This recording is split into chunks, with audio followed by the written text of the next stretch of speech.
Mike Radich here, and I'm now joined on the phone by MMA and K1 veteran Mighty Mo. Mighty Mo, how are you? All right, how you doing? I'm doing good. Mighty Mo, I feel bad because I've been watching you fight for a very long time, and I've been following your career for a very long time, but I still can't say your real name. The only thing I can say is Mighty Mo. I still can't say your legal name, so I'm just curious, how do you say your name? How do you pronounce your name? Siala Salinga. Siala Salinga. Yeah, Siala Salinga. Okay, there it is. Who started calling you Mighty Mo? How did you get that nickname? I grew up using Mo, that's why. Everybody knows me as Mo growing up, and my defensive line coach in college gave me the nickname Mighty Mo. Okay, I see. You started fighting professionally in 2003, and you're 44 years old now, so 11 years ago you would have been 33 when you started your professional fighting career. So I'm just curious, what were you doing before you started fighting? What were you doing in your 20s and early 30s before your professional fighting career started? What were you doing before that? Oh, shit, man, I've always been a street fighter, man. I've been fighting everywhere I go, I'm fighting. And it wouldn't, you know how it is with street fighters, but it was not like a one-on-one fight. It was always 5-10 guys against one guy. And when I figured out that I was defeated by people trying to jump me, I figured, shit, I could fight one guy in the ring and get paid. Well, they've been telling me for years, man, you know, as running the streets and, hanging out and fighting on the streets all the time. But after I had my first kid, man, I told myself I can't keep going around fighting people and, getting busted and getting in trouble, you know what I mean? Yeah, like I said, I got into football. I got into a lot of trouble, when I was younger, man. I kept going in and out of jail, man, and hanging around the wrong people. And after I had my first son, I said, this is what I'm gonna do. I'm gonna play football. If I don't make it in football, I'm gonna go fight. And all season, I would train to fight, and football, go to school, and train, and I did a lot of security work, Oh, I see.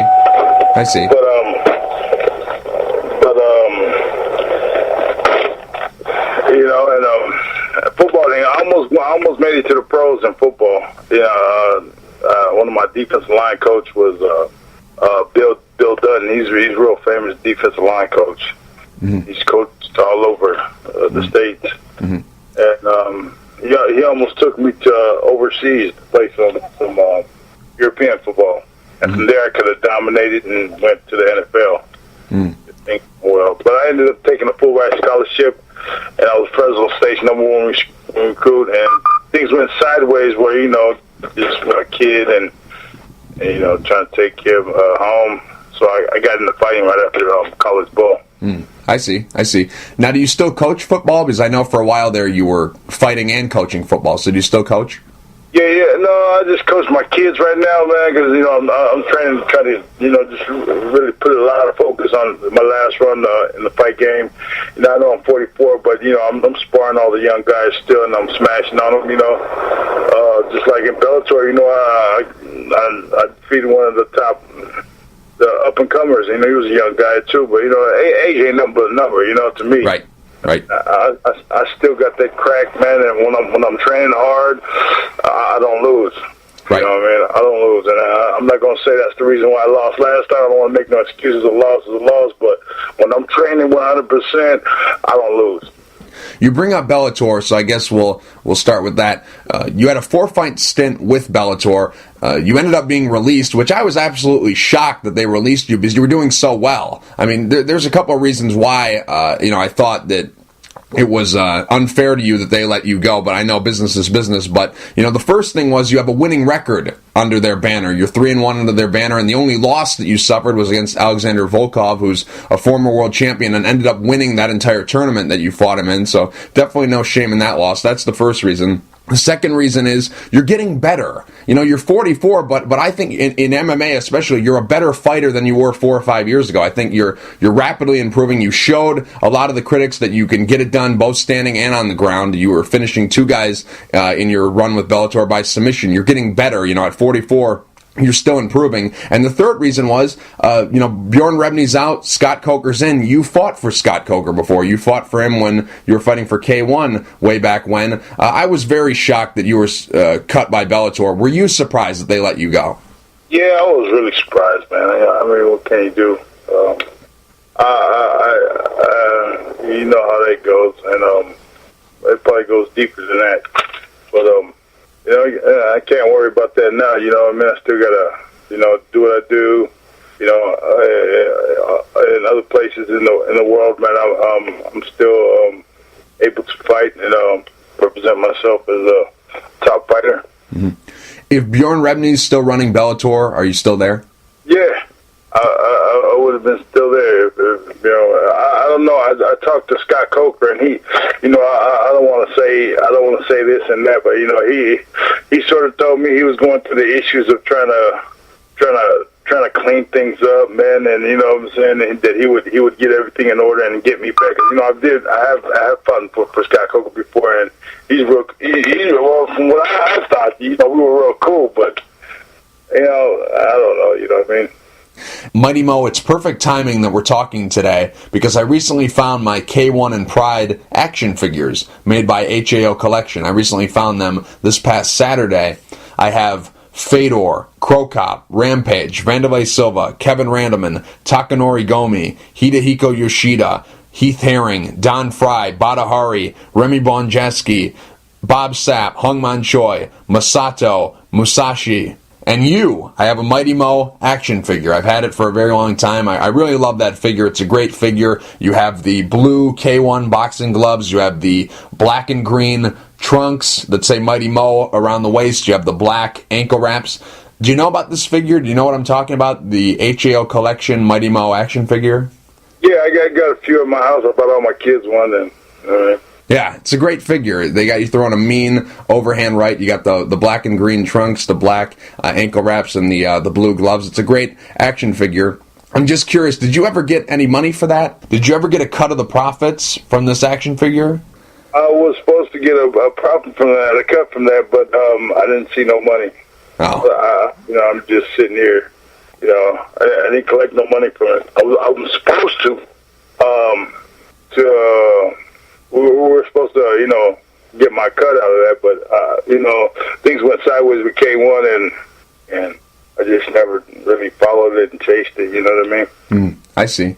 But it's a great action figure. Yeah, I like it, man. Yeah, it's a great one. It's one of my favorite ones, and I'm not just kissing up because I'm talking to you, but it really is one of my favorite ones. It was in a box in the corner of my room, and I kept going, what is in this box? I kept tripping over it all the time, and I'm like, what's in this box? So I lifted up the lid on Saturday, and I found that it was all these figures. I must have put that box there, a couple years back, and just forgot about it. But I kept tripping over it all the time, and I'm like, what is in this box? And I found all these treasures. And it's perfect timing because I'm talking to you now, so I just thought I'd bring that up and see if you had any of those. But anyways, I'm curious about K1.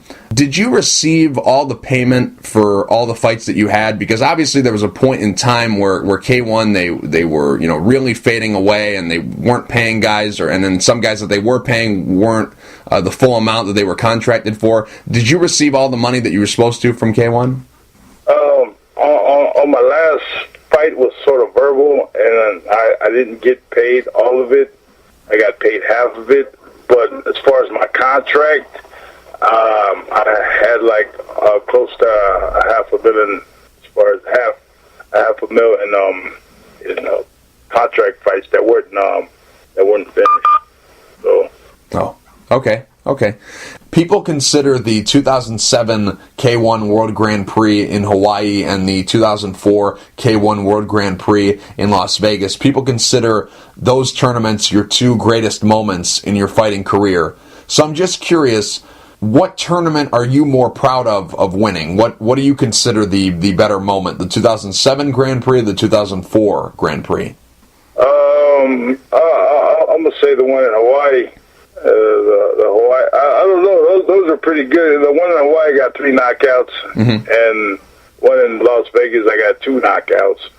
And I'm gonna say, oh man, I'm gonna go with the 3 knockouts one night in Hawaii.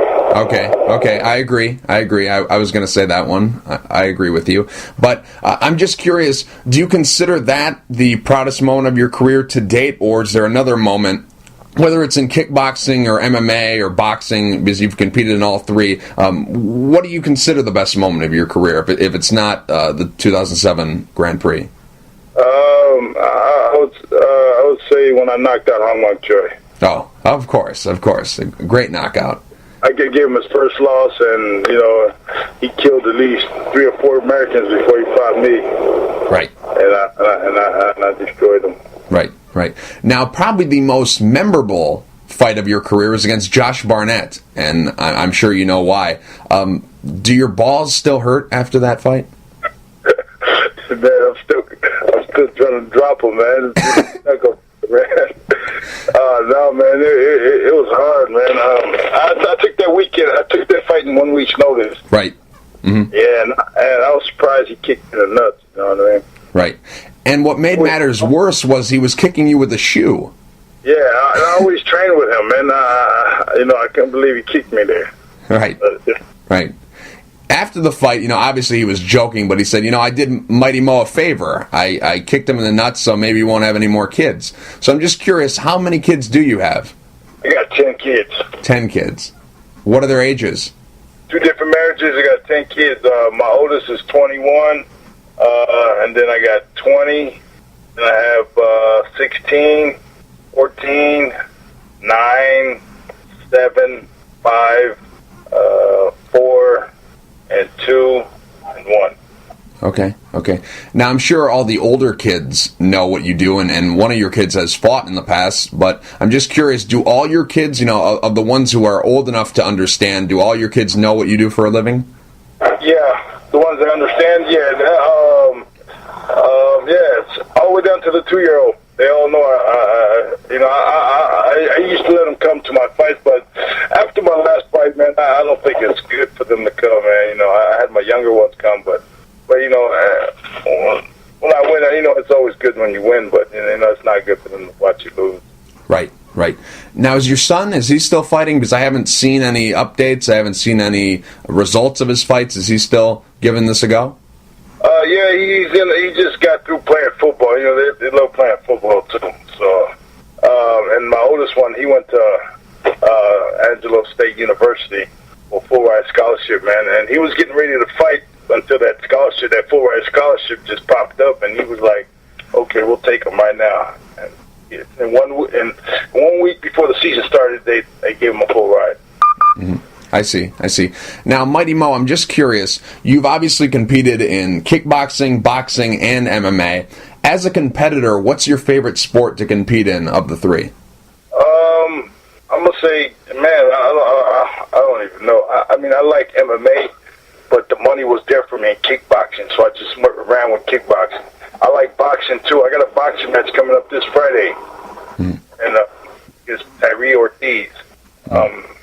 I like boxing too, but the money was there for me in kickboxing, so I went with kickboxing. Mm-hmm. I like MMA, but kickboxing was there for me. Mm-hmm. As far as money was. Mm-hmm. Now, you touched on your upcoming boxing match. I looked at your record on some of the databases, and it says that you haven't fought in boxing since 2007 when you knocked out William Jackson in Irvine, California in August of 2007. I'm just curious, why did you decide to go back to boxing? Because the MMA fights, and I'm trying to stay busy. You're only going to be able to do this type of sport at a young age. Right. As I get older, and I'm getting older, and the fight's not coming as much as I used to. So I'm jumping on whatever is good for me. Mm-hmm. Whatever keep me busy. And plus, I've been sparring with Gerard Washington. He's like rank 2 or 3 in the world. So that guy hit like a freight train too. But, I'm doing pretty good sparring against that guy. He's a 6'8" guy, very very big. Mm-hmm. definitely. Now, I'm just curious, you touched on one of your training partners, but where exactly are you training at, and who are some of the other guys that you're training with? Elite MMA in Santa Fe Springs in LA. Elite Boxing, I'm sorry.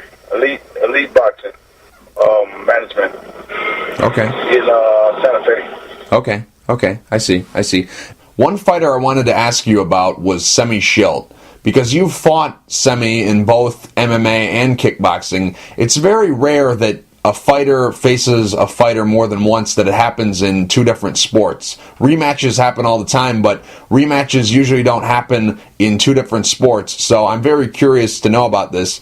Obviously, taking away what he did in kickboxing and MMA and just looking from your perspective on his fighting, just based on the experiences that you've had going against him both in kickboxing and MMA, what is he a better fighter in? Is he a better fighter in MMA, or is he better fighting in kickboxing? He's a better kickboxer than he is by far. I took those.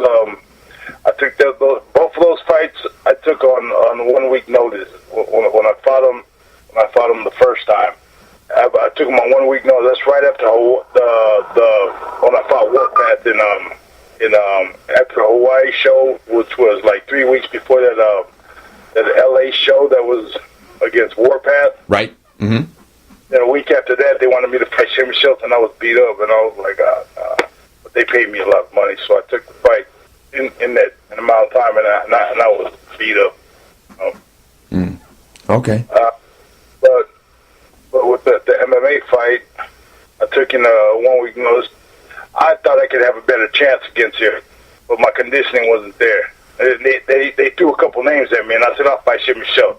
Maybe I could I get him on. And once I take that big dude down, I'll get him. But it was just more me being out of shape, you know what I mean? Right. I hear you. Mighty Mo, you got a fight coming up at RXF 15 on December 15th. You're going to be taking on Alexander Lungu. So I'm just curious, is this a kickboxing match or is this an MMA fight? Because obviously both you guys have fought in both sports. So I'm just curious, is this kickboxing or is it MMA? MMA. Okay, MMA. You're fighting Alexander Lungu. What are your thoughts about him as an opponent? I know his style. I know how he moves. You got problems, don't like him up there. Yeah, I'm in the best shape ever in my whole career, mentally, physically. Going into this fight, is there any bad blood, or is this just another fight? It's just a fight, man. He's a good dude, man. I hung with him before, man. He's pretty respectful, mellow. It was just a hype of the fight. Mm-hmm. You haven't fought in kickboxing since 2012, and I know earlier you said that you were looking to stay active in any sport, whether it's boxing, kickboxing, or MMA. You're looking to remain active regardless of what combat sport you're competing in. So I'm just curious, have you been in contact with Glory? Obviously, Glory is doing a lot of great things in the United States right now. They're doing a lot of great things. They have a lot of the top guys, if not all the top guys in kickboxing right now. They have a lot of great fighters on their roster. So I'm just curious, have you been in contact with Glory at all? Yeah, I have been, but I don't know what the deal is. I've been pushing the issue to get a fight with anybody, or at least a rematch with Kartsanov. You know, when I fought Kartsanov, man, with Glory a while back, they sort of did me wrong on that. They flew me to, and the management I had was terrible. This guy named Steve Rusich, man, he just the worst manager ever, and he did me wrong, flying me to 6 different airports, 4 different countries, and I arrived there on Friday, and I fought Saturday in Russia, and I was like, wow. And we got our issues. I went through with the fight, and that wasn't good for me. I've asked Glory, man, to see if I can get a rematch with him, and or Ben Edwards or any of those guys, you know.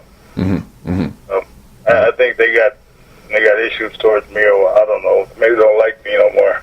Oh, I see. I know for sure if I get in that ring now, I'm in the best shape ever. I'm ready to blast on anybody. Right. You kind of took my next question because you mentioned a couple names. My next question was going to be, is there someone out there that your career won't be complete without fighting? Is there someone out there that if you retire without fighting them, it'll keep you up at night. Is there a guy like that? Is it that rematch with Haratonov, or is it Ben Edwards? Is it someone else that you never got an opportunity to fight? Who's the guy out there? Ben Edwards, the guy lost to Ben Edwards, Kartsnoff, and maybe one more shot at Shemmy Schultz. At the conditioning and the shape I am now. Okay, I see. And maybe a third fight with Remy. Because he won the second fight by decision. But those guys right there, many of those guys. Who else did I lose to? And Paul Slowinski. I like to finish that guy out. That guy's terrible. I don't see. I should have knocked him out the time I fought him, but because they cheated me on that one. It should have been a knockdown at least. Okay. Now, are there any non-rematches that you really want? Are there any guys out there that you haven't fought in the past that you would like to get a chance to compete with? Anybody come to mind? Yeah, I would love to face some of the top guys in the game, like Badahari and all those guys. Go Kawasaki. I've never jumped in the ring with those guys, or a rematch against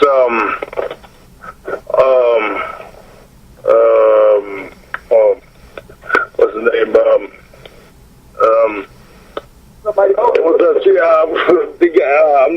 Hold on real quick. I'm doing an interview right now for MMA. Oh, right on. I'm just emptying this out. Okay, boss.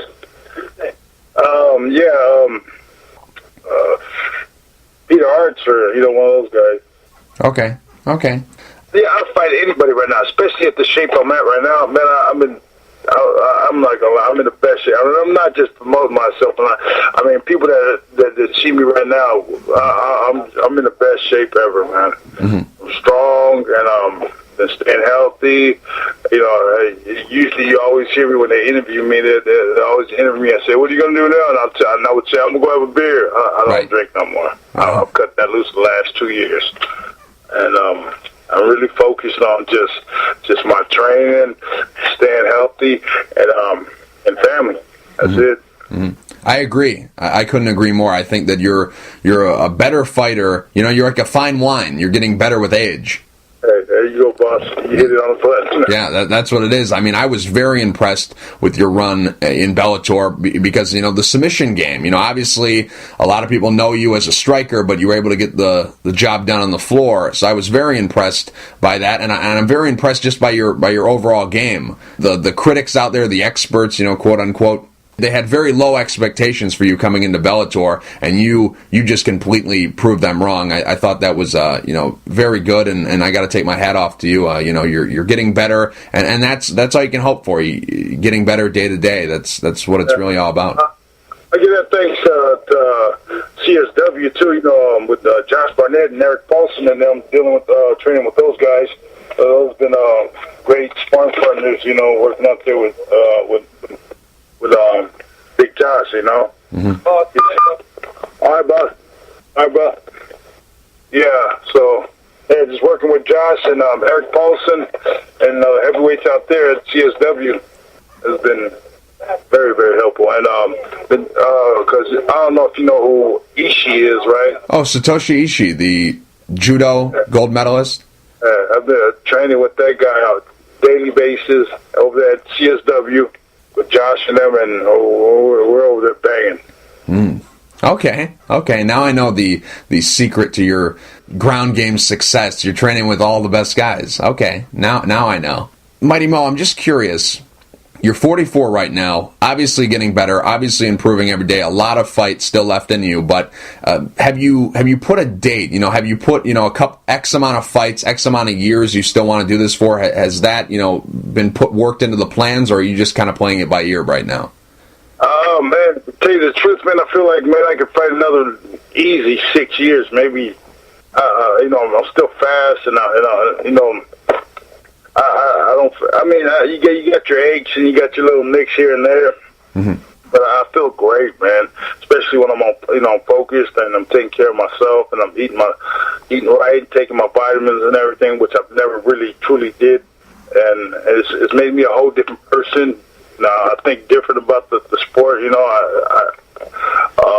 Just being, I've just gotten a lot smarter about how this business is going. You know, I was sort of a knucklehead coming into this business and just trying to provide for my family. Mm-hmm. So, you know, and but now I've taken it more serious. You know, right. I never really had that type of what do you call that, mentor in my life. You know, I sort of had to figure that stuff out on my own. You know. And just by going through my struggles and realizing what I can do and you know taking a good look at myself and where I need to be at, man, I believe in myself. Right. And you look good. You know, you haven't aged at all. Are you hiding the fountain of youth or something? Do you know where the formula is? Are you keeping it from us? Oh man, just keep a good heart, man, and just keep working hard, brother. That's it, man. All right. Mighty Mo, really appreciate your time. Real quick before I let you go, do you have any sponsors you'd like to thank, and is there anything you'd like to say to the fans?